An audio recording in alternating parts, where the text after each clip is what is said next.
मित्रों, आज के समय में धन दौलत ना होना बहुत बड़ी बात है। लोग यहाँ दौलत के बगैर जल से निकली हुई मछली के समान है। आज के समय में आप 80% समस्या को ख़त्म कर सकते हैं अगर आपके पास दौलत हो तो।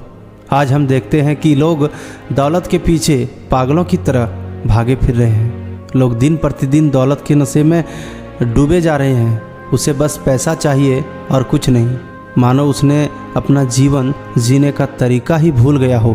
यहाँ हर इंसान बस दौलत की कठपुतली बनकर रह रहे हैं कि आखिर किस चीज़ को छोड़कर हम जीने जा रहे हैं। तो कहानी शुरू करने से पहले अगर आप चैनल में नए हैं तो मेरे चैनल को सब्सक्राइब कर लें और बेल आइकन को दबा दें ताकि आप तक और वीडियोस पहुंचते रहे। तो चलिए कहानी की शुरुआत करते हैं। एक कहानी एक गांव में रहने वाले पति पत्नी की है जो बहुत गरीब थे।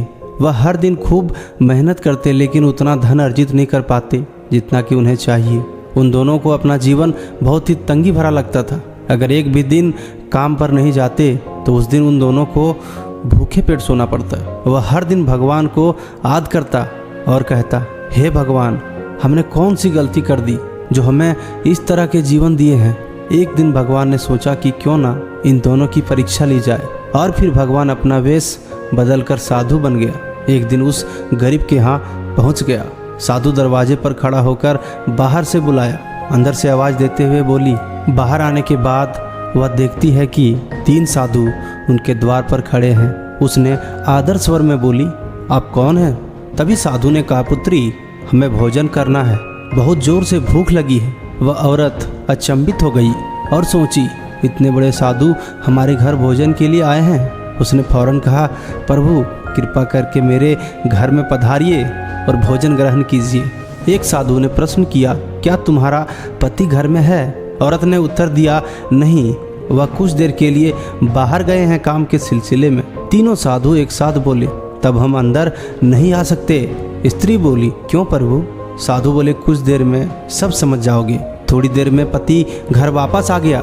उसे साधुओं के बारे में पता चला तो उसने तुरंत अपनी पत्नी से उन्हें पुनः आमंत्रित करने के लिए कहा और औरत ने ऐसा ही किया। वह साधुओं के समक्ष गई और बोली, जी अब मेरे पति वापस आ गए हैं, कृपया आप लोग घर में प्रवेश करिए।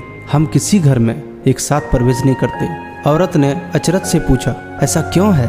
जवाब में मध्य में खड़े साधु ने बोला, पुत्री, मेरी दाईं तरफ खड़े साधु का नाम धन है और बाईं तरफ खड़े साधु का नाम सफलता है और मेरा नाम प्रेम है। अब जाओ और अपने पति से विचार विमर्श करके बताओ कि तुम हम तीनों में से किसे बुलाना चाहती हो। औरत अंदर गई और अपने पति को सारी बात बता दी। पति बेहद खुश हो गया। वाह, आनंद आ गया, चलो जल्दी से धन को बुला लेते हैं। उसके आने से हमारा घर धन दौलत से भर जाएगा और फिर कभी पैसों की कमी नहीं होगी। पति और पत्नी के मन में लालच आ गया।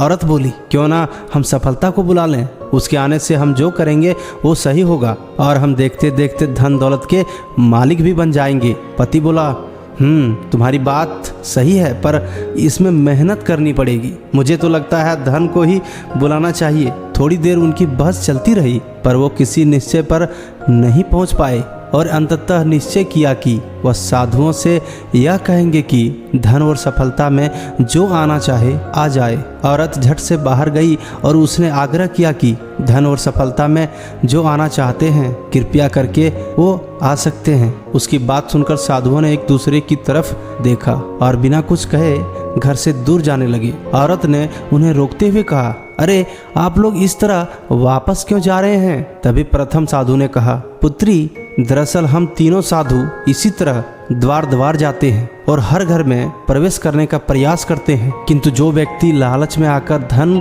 या सफलता को बुलाता है हम वहाँ से लौट जाते हैं और जो अपने घर में प्रेम का वास चाहता है उसके यहाँ बारी बारी से हम दोनों भी प्रवेश कर जाते हैं। इसलिए इतना याद रखना कि जहाँ प्रेम है वहाँ धन और सफलता है। बस आपको इस बात का ज्ञात होना चाहिए कि आप किस स्थिति में रहना चाहेंगे। अगर आप उन दोनों के पास होते हैं तो आप क्या करते, ये आप जरूर कमेंट करके हमें बताएं और साथ ही साथ आपको धन्यवाद।